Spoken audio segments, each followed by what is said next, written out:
مولاي صل وسلم دائما أبدا على حبيبك خير الخلق كلهم.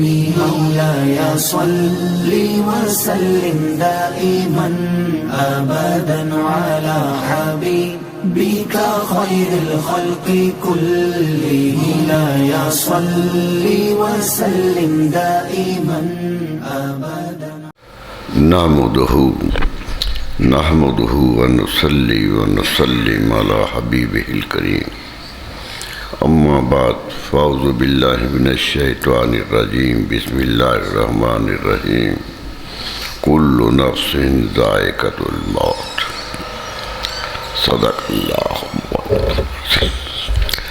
حضرات گرامی، قرآن مجید نے ایک دائمی حقیقت کا اظہار کیا ہے.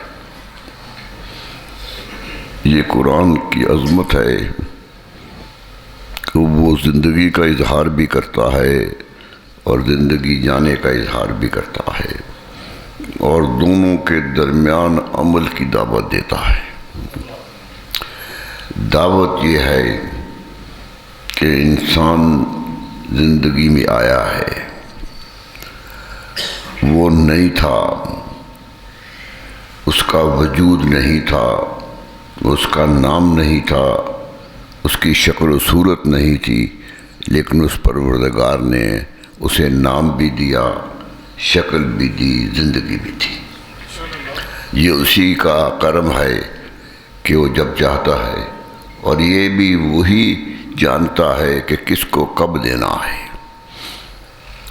آدم علیہ السلام سے یہ کائنات شروع ہوئی ہے. انسان آتے ہیں، یہ اس کا فیصلہ ہے کہ کس کو پہلے جانا ہے، کس کو بعد میں جانا ہے. یہ کوئی فیصلہ نہیں کر سکتا. دادا دادا ہی ہے، پوتا پوتا ہی ہے. ترتیب بدل نہیں سکتی کیونکہ اس کی قائم کی ہوئی ہے. ایسی ترتیب کہ نبی بھی آئے، رسول بھی آئے، جن کی عظمت، جن کا وجود انسانیت کے لیے، اس جہان کے لیے رحمت تھا، لیکن وہ رحمت بکھیرتے ہوئے چلے گئے. یہ کسی نے نہیں کہا کہ اے پروردگار جو رحمت دی ہے اسے واپس کیوں لے رہا ہے، جو کرم کیا ہے اس کا خاتمہ کیوں ہو رہا ہے. کسی کے بس میں نہیں تھا. نبی صلی اللہ علیہ وسلم کے بارے میں مکے کے کفار کہتے تھے کہ ان کی اولاد نہیں ہے، کوئی بیٹا نہیں ہے، اور گھر بار کا نام بیٹے کے نام پہ چلتا ہے کہ وہ اپنے بڑوں کو یاد کرتا رہتا ہے. یہی ہوتا ہے.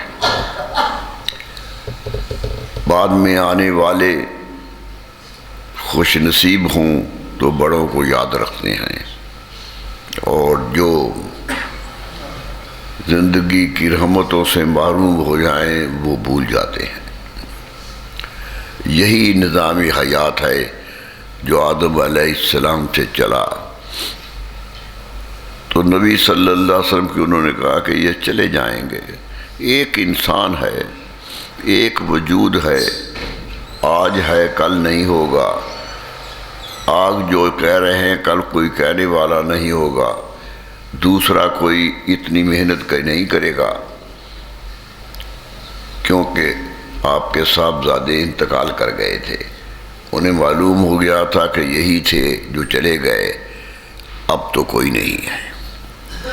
قرآن مجید نے کہا کہ یا رسول اللہ ہم حقیقت بیان کر دیتے ہیں. یہ جو دعویٰ کر رہے ہیں کہ رہیں گے، اور آپ کے نہ رہنے کا فریب لوگوں کو دلا رہے ہیں، انہیں بھی یہ سمجھ ہونی چاہیے کہ انک میت و انہم میتون، کہ یا رسول اللہ آپ کو واپس آنا ہے. یہ لمحہ حیات کا خاتمہ آپ پر بھی آنا ہے۔ زندگیاں ہم کتنی دے دیں، لیکن یہ دستور کی زندگی کو ختم ہونا ہے، یہ ضابطہ ہے اور اس ضابطے کو آگے چلنا ہے۔ لیکن یہ جو کہہ رہے ہیں، کیا انہیں یقین ہے کہ انہیں رہنا ہے؟ انہم میتون، فرمایا جانا تو ان کو بھی ہے۔ ارے خود جانے والا دوسرے جانے والے کو تانا کیوں دے؟ یا تو اپنی زندگی کا ثبات ثابت کرے، یا تو اس زندگی کا دوام ثابت کرے۔ جب یہ نہیں ہو سکتا تو دوسروں کے زندگی کو ختم ہونے کا تانا کیوں دیتا؟ فرمایا یہ جو غلط فہمیاں ہیں، یہ جو انہیں غلط اندازے ہو گئے ہیں اپنے آپ پر کہ ہم اگلے سال بھی آپ پر حملہ کریں گے، اگلا سال پھر آئے گا تو پھر حملہ آور ہوں گے۔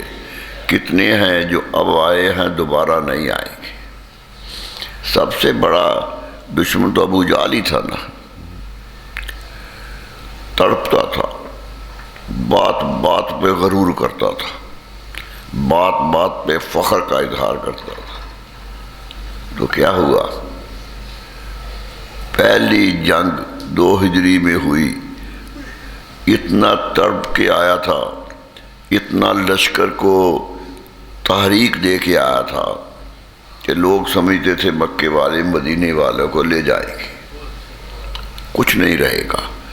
لیکن قدرت کا نظام دیکھیے کہ سب سے جو شیلا، سب سے بڑا دشمن، سب سے بڑا نعرے باز پہلی ہی جنگ میں ہار گیا، پہلی ہی جنگ میں، اور ہارا بھی 2 بچوں کے ہاتھوں جن سے مرنے کا امکان نہیں تھا۔ کہا ہم یہاں سے چیزیں نکالتے ہیں جہاں سے تمہیں گمان نہیں ہوتا، تمہیں فہم نہیں ہوتا۔ ایک مزدور کو ہم اچانک دولت مند کر دیتے ہیں، یہ ہمارا کرم ہے، اور ایک بڑے سوداگر کو لوگوں کا محتاج بنا دے، یہ بھی ہمارا کمال ہے۔ اپنے عروج پہ غرور نہ کرو، اپنی زندگی کی طوالت پہ غرور نہ کرو، اپنی زندگی کے عیش و آرام پر غرور نہ کرو۔ یہ محل، یہ مکان، یہ سہولتیں یہیں رہ جائیں گی، آخری لمحہ آئے گا تو یہ سہولتیں نہیں رہیں گی۔ مولانا روم نے کہا تھا چون قضا عائد حکیم ابراش وقت، فرماتے ہیں جب موت آ جاتی ہے تو بڑے بڑے دانشور حکیم بھی پاگل ہو جاتے ہیں، انہیں بھی نہیں سوچتا کسے بچانا کیسے۔ روز علاج کرتے تھے، روز لوگوں کو دیتے تھے، لیکن آج دینے کا خیال نہیں۔ شربت سرکنگ می سفران نمود، مولانا تو بڑی سخت بات کہہ دی۔ فرمایا سکنجبین آدمی پیتا ہے ٹھنڈک آئے، گرمیوں میں سکنجبین پیتا ہے ٹھنڈک کے لیے، لیکن جب قدرت کا فیصلہ بدل جائے تو سکنجبین بھی گرمی پہنچاتی ہے، ٹھنڈک نہیں پہنچاتی۔ زندگی کا حسن و جمال بدل جاتا ہے، کیفیت بدل جاتی ہے۔ بات رویہ صرف اشارہ کرتا ہوں۔ مولانا روم کہتے ہیں کہ افلاطون نام سنا ہے آپ نے، عقل و دانش کا امام ہے۔ یہ وہ لوگ ہیں جنہیں اللہ نے عقل کی انتہا دی تھی۔ آج صدیاں گزر گئی ہیں، 8-9 ہزار سال ہو چکا ہے، لیکن آج بھی انہی کے علم و دانش کی کتابیں پڑھی جا رہی ہیں۔ آج بھی طالب علم انہی کتابوں پہ بیٹھا ہوا، اتنا عقل مند، اتنا بڑا۔ گھر آیا تو بیوی نے کہا کہ بیٹا بیمار ہے، بیٹے کی طبیعت خراب ہے۔ کہنے لگا کیا خرابی ہے؟ اس نے بتایا، ہاتھ لگا کے دیکھا، خوش ہوا۔ کہنے لگا یہ دعا دے دو، اور چلا گیا باہر۔ باہر سے آیا تو بیوی نے کہا کہ نہیں، وہ اور زیادہ بیمار ہو گیا ہے، طبیعت زیادہ خراب ہو گئی ہے۔ اس نے کہا تو نہیں تو یہ دے دو، یہ تو کہ متبادل زندگی کا ہے۔ 3-4 دعائیں جو وہ دیتا رہا تھا دیتا چلا گیا۔ بیٹا بیمار ہوتے ہوتے دنیا سے چلا گیا۔ بڑا غصہ آیا اسے اپنے علم پر، بڑا پریشان ہوا اپنے علم پر۔ کہتے ہیں جتنی دبائیں گھر میں رکھی تھی وہ گٹھری میں باندھی اور سر پہ باندھ کے باہر نکل گیا۔ ایک ندی کے کنارے گیا تو ایک شخص ملا، کہنے لگا حضور کہاں جا رہے ہو؟ کہنے لگا جتنی دعائیں دے کے زندہ کیا تھا لوگوں کو وہ ساری بیٹے پہ ناکام ہو گئی ہیں، وہ چلا گیا، اس لیے میں نے دریا میں پھینکنے آیا ہوں کہ ان کا کیا فائدہ جو میرے گھر پہ استعمال نہیں ہوتی۔ اس نے کہا دعاؤں کا کیا قصور ہے؟ مولانا کہتے ہیں اس نے ہاتھ سے وہ دعائیں نکال کے سامنے کر دی کہ یہی دعائیں تھی۔ وہ دیکھا تو کہنے لگا تھی تو یہی۔ کہنے لگا ان کا تو کوئی قصور نہیں ہے، مجھے قدرت نے حکم دیا تھا کہ دعا کوئی اندر نہیں جانی چاہیے، راستے میں ہی پکڑ لو، میں نے راستے میں ہی پکڑ لیا۔ یہ میرے خاتمے میں ساری دعائیں جو تین تھیں، ان پر گلا کیوں کرتا ہے؟ ارے اس کی طاقت مان جو تمہارے علم کو توڑ دیتا ہے، تمہاری طاقت کو سرنگوں کر دیتا ہے۔ یہی قدرت کا نظام ہے، قدرت کا نظام یہی چلتا رہا۔ نبی صلی اللہ علیہ وسلم دنیا سے گئے تھے تو بتا کے گئے تھے، اتنے اشارے دے گئے تھے۔ ایک عورت آئی، کچھ سودا بیچا، رسول اللہ صلی اللہ علیہ وسلم نے اسے لیا۔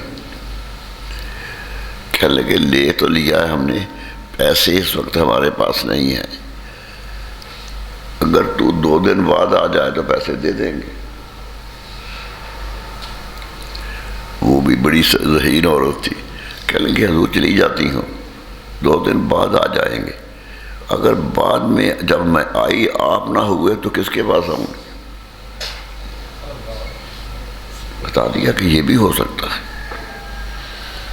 آپ مسکرا پڑے، فرمایا میں نہ ہوں تو ابو بکر کے پاس آ جا۔ محسوس ہوتا ہے کہ آدمی باخبر ہو، پہچانتا بھی ہو کہ یہ ہونا ہے، لیکن بس میں نہیں ہے۔ قدرت کا فیصلہ قدرت کا فیصلہ ہے۔ زندگی رواں دواں ہے، جا رہی ہے۔ جو دنیا پہ پھیلے ہوئے ہیں دیکھ رہے ہیں ایک دوسرے کو، وہ بھی دیکھتے ہیں کہ ایک کل تھا اور آج نہیں ہے۔ یہ زندگی کا سفر اتنا مضبوط سفر ہے کہ اس سے انکار ممکن نہیں ہے۔ ہم اسی مسجد میں والد گرامی کو دیکھتے رہے، ان کی تقریریں سنتے رہے، ان کے مواعظ سے ہم مفید ہوتے رہے۔ ہم تو گھر والے تھے، ہمیں تو زیادہ ملتی تھی۔ لاہور سے میں پڑھتا تھا، مجھے یاد آ رہا ہے جب کبھی میں آتا تھا چھٹی میں تو کتابوں پر نشان لگائے ہوتے تھے، کہتے تھے یہ کتاب پڑھی ہے، یہ مسئلہ پڑھنے والا ہے، یہ سبق یاد رکھنے والا۔ میں اس لیے کہا کرتا ہوں دوستوں کو کہ میرا تو زیادہ علم ابا جی کا دیا ہوا ہے۔ وہ بڑی بڑی کتابیں، 6 جلد کی کتابیں پڑھتے رہتے تھے، اور جو اس میں سے اچھی چیز لگتی تھی اس پر نشان لگا دیتے تھے کہ یہ بدنامی ہے اس کا۔ خوش قسمت تھے ہم لوگ، کتاب پڑھے بغیر کتاب کا علم مل جاتا تھا۔ یہی زندگی ہے. کہاں ہندوستان سے تبلیغ کا سلسلہ شروع کیا, کہاں کہاں گئے, اور آخر اس مسجد کی خطابت کرتے ہوئے دنیا سے چلے گئے. یہ ہے حقیقت, اسے ماننا پڑتا ہے. برادر گرامی کا آپ سب جانتے ہیں کتنا شوق تھا, کتنی محبت سے آتے تھے, اس آواز سے پڑھتے تھے.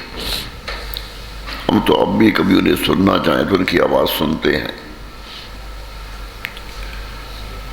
لیکن چلتے چلتے چلے گئے. نہ ڈاکٹر کا ہاتھ لگا, نہ گھر والوں کی حمایت آئی. خوش و خرم بار انسان محلے والے سے بات کرتے کرتے اندر آئے اور کمرے تک نہیں پہنچے, راستے میں رہ گئے. قدرت یہ کہتی تھی کہ اذا جاء اجل, جب اجل آتی, لا یستاخرون ساعۃ ولا یستقدمون. نہ وہ ایک لمحہ پہلے آتی ہے اس لیے ڈرو نہیں, وہ مقرر وقت پہ آتی ہے. تم نافرمان ہو سکتے ہو, وہ اللہ کی نافرمان نہیں ہے. وہ جس وقت حکم ہے اسے آ جانا ہے, اور پھر اس کے سامنے کسی کو ٹھہرنا نہیں ہے, کسی کو ٹھہرنا نہیں ہے. بڑے سے بڑے, میں نے بتایا تھا ایک دفعہ, سکندر اعظم کا نام دنیا میں سب سے بڑے بادشاہ کے طور پہ لیا جاتا ہے. علامہ اقبال نے بھی اس کے بارے میں نظمیں لکھی. سکندر رومی کہاں یونان سے چلا اور دریائے گجرات, دریائے چناب کے کنارے کھڑا ہو گیا, یہاں تک آ گیا, پھیلتا چلا گیا. کوئی ملک اس کے سامنے نہیں ٹھہرا, کوئی شہر اس کے سامنے نہیں ٹھہرا. جس پر حملہ کیا فتح کر لیا. جب قدرت نے اجازت دی تھی چلنے کی, چلتا چلا گیا. اور جب آخری وقت آیا اسے احساس ہو گیا کہ میں جا رہا ہوں, تو ملازمین کو بلایا, کہنے لگا جب مجھے غسل دے دو نا, اب میرے جانے کا وقت آ گیا ہے. غسل دے لینا تو کفن سے دونوں ہاتھ باہر نکال دینا. انہوں نے کہا حضور اس لیے کیوں, یہ کیوں؟ کہا لوگ دیکھ لیں کہ دنیا فتح کرنے والا خالی ہاتھ جا رہا ہے. یہ سب دنیا کا مال ہے, یہاں ہی رہ جانا ہے, اسے ساتھ نہیں چلنا ہے. لوگ تو برادر ہوں, بیٹے ہوں, عزیز ہوں, باپ ہو, بیٹا اچانک گر جائے تو جیب کی تلاشی لے لیتے ہیں کہ کوئی چیز تو نہیں چلی گئی. آج یہ ماحول ہے. لیکن خوش قسمت ہوتے ہیں وہ لوگ جو اپنا سرمایہ حیات ایسی جگہوں میں خرچ کر جاتے ہیں جو دنیا کے لیے یادگار رہتے ہیں. یاد رکھتے ہیں داتا گنج بخش علی حجویری کو لوگوں کو پتہ بھی نہیں ہوگا کہ کس تاریخ کو فوت ہوئے. سن بھی یاد نہیں ہوگا, اولاد بھی نہیں تھی, مرید بھی کوئی نہیں کیا. عجیب بات ہے کہ کوئی رابطہ ہی نہیں رکھا دنیا سے, لیکن آج دنیا ان کے دربار پہ ہے نا. اقبال جیسا شاعر جو مشرق و مغرب کے علم کو جانتا تھا, وہ بھی کہتا ہے سید حجویر مخدوم امم. حجویر کا سید قوموں کا امام ہے, ایک قوم کا نہیں, پوری قوموں کا امام ہے. سید حجویر مخدوم امم, مرکز او پیر سنجر را حرم. ان کی قبر ہے, مٹی کی قبر ہے, لیکن لوگوں یاد رکھو خواجہ معین الدین چشتی اجمیری کے لیے حرم ہے. حرم کہہ دیا، اتنا بڑا لفظ کہہ دیا کہ 40 دن پے پاؤں میں بیٹھے رہے. سلطان الہند ہیں لیکن 40 دن قدموں پہ بیٹھے رہے. وہ سمجھتے تھے یہ وہ لوگ ہیں جو جا کر بھی گئے نہیں ہوتے، جو زندگی کا سرمایہ ہوتے ہیں، زندگی سے زیادہ توانا ہوتے ہیں. اللہ کس قدر طاقت لوگ میں ہوتی ہے، کس طرح کی زندگی گزار کے گئے ہوتے ہیں. زمین پہ پڑے ہوا ایک تنکا بھی نصیب نہیں ہوتا زندگی میں، فاقے کاٹ کے جاتے ہیں، لیکن قبر پہ دنیا کی دولت گر رہی ہوتی ہے. دنیا کی جو بھوکا ہو وہ داتا صاحب کے پاس جا کے چلے جائے. یہی ہے نا، اور ایمان ہمارا یہی ہے. ایمان مجھے مولانا بشیر صاحب یاد آ رہے، کوٹلی لبارہ والے. میں چھوٹا سا وقت مجھے ایک بات سنی تھی، بڑی ہنسی آئی تھی. کہتے ایک آدمی غریب تھا، دعا مانگتا تھا کہ یہ داتا کرم کر دے، مجھ پر کچھ کھانے کو دے دے، بھوکا ہوں. لگاتار دعا مانگ رہا ہے کہ داتا دے دے. کمرے میں اپنے بیٹھا ہوا، پاس ایک ایسا آدمی رہتا تھا جو داتا کو مانتا نہیں تھا. اس نے کہا موقع ہے اس کے ایمان کو خراب کرنے کا. وہ اوپر سے آیا، چھت میں سے جو پرانے زمانے میں ایک سوراخ سا رکھ لیتے تھے، اس سے 2 روٹیاں نیچے پھینک دی. جس نے دیکھی روٹیاں خوشی ہوئی، کھانے لگا. کہنے لگا اے داتا تیرا شکریہ، تو نے دے دیا. شکریہ ادا کرنے لگا. وہ نیچے سے آیا، کہتا شکریہ اس کا ادا کرتا، دی تو میں نے ہے. کہتے وہ ہنس پڑا. کہتا داتا تیرا پھر شکریہ، دی بھی ہے اور کس کے ہاتھ سے دی.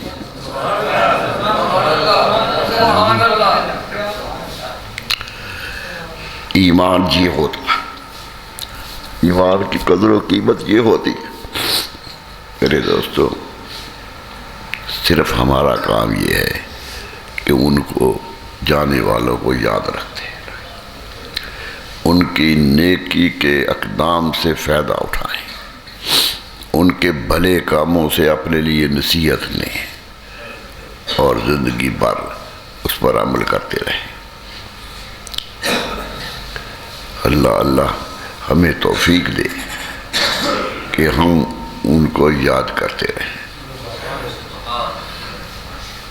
کچھ لوگ یاد رہتے ہیں برائی کی وجہ سے، کچھ لوگ اچھائیوں کی وجہ سے یاد رہتے ہیں، نمونہ بنتے ہیں لوگوں کے لیے.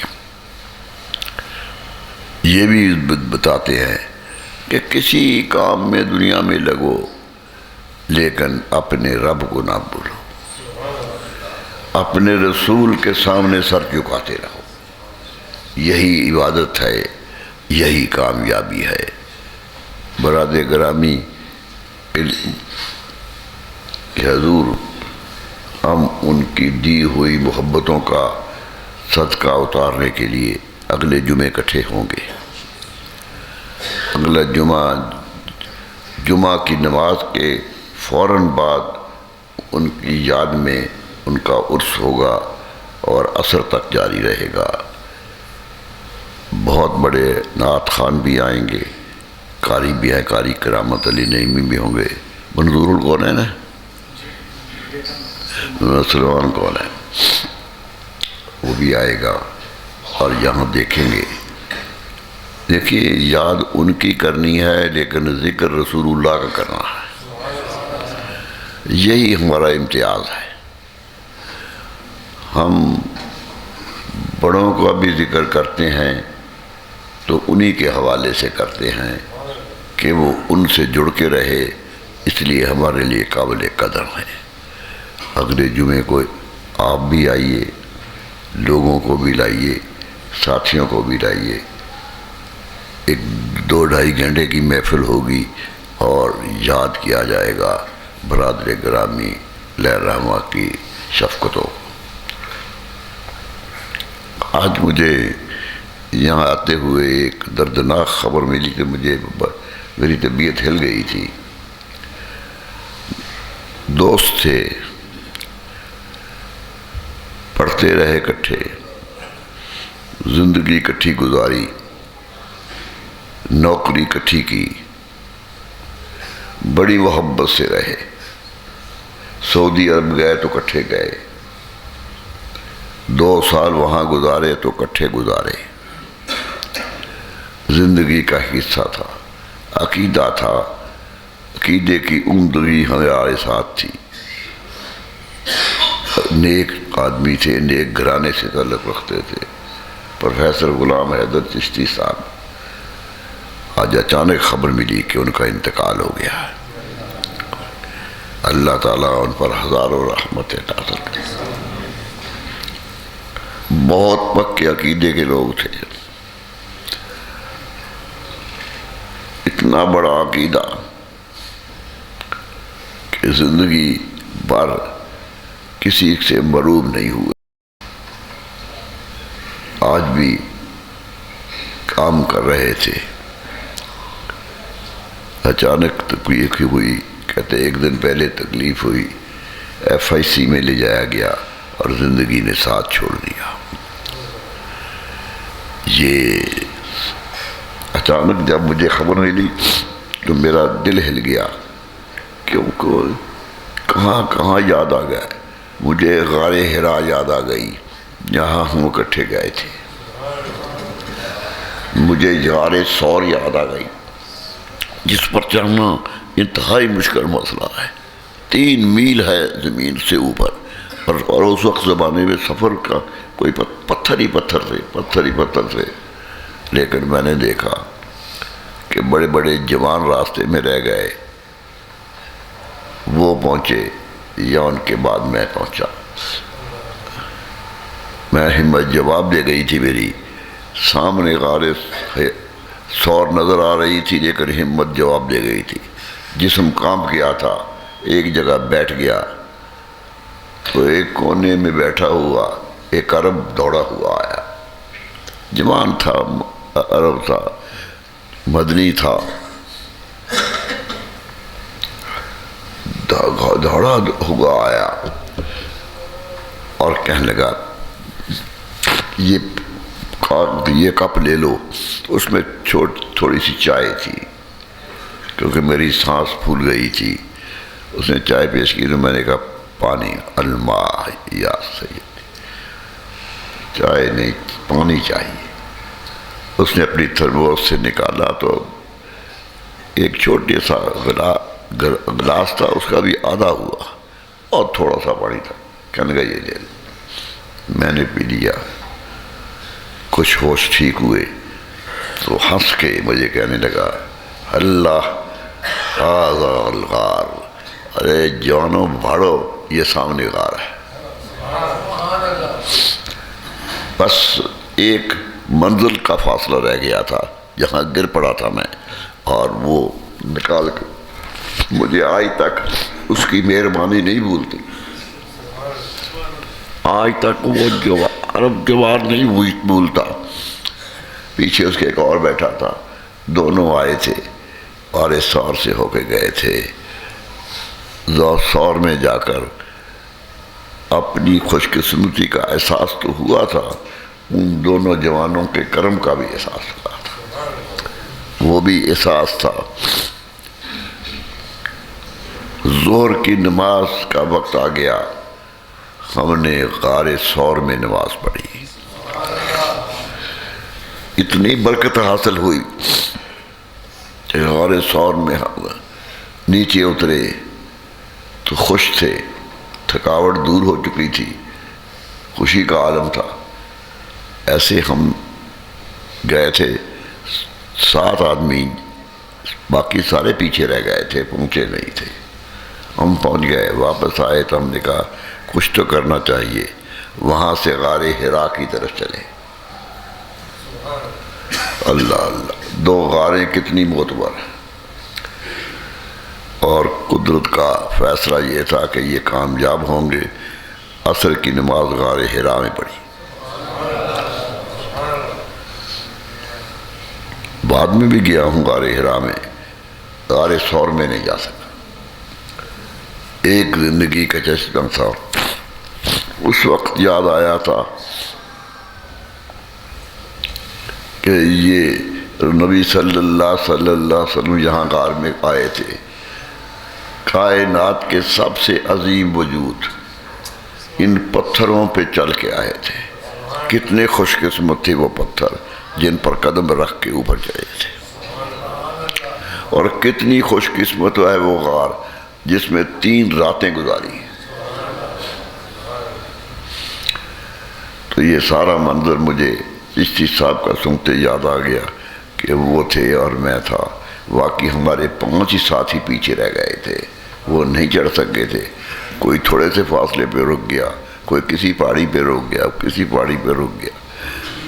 لیکن چشتی صاحب کی ہمت میں دیکھ رہا تھا. وہ جا رہے تھے اور غار میں جا کر نماز پڑھ رہے تھے. اللہ تعالیٰ ان کو ہزاروں رحمتوں سے نوازے. آج 3 بجے جنازہ ہے بڑے قبرستان میں. انشاءاللہ حاضر ہوں گے اور ان کی مغفرت کے لیے اور اپنی نیکی کے ساتھ وابستگی کے لیے دعائیں مانگیں گے. اللہ تعالیٰ کرم فرمائے. مولاي صل وسلم دائما أبدا على حبيبك خير الخلق كلهم. مولاي صل وسلم دائما أبدا على حبيبك خير الخلق كلهم. مولاي صل وسلم دائما أبدا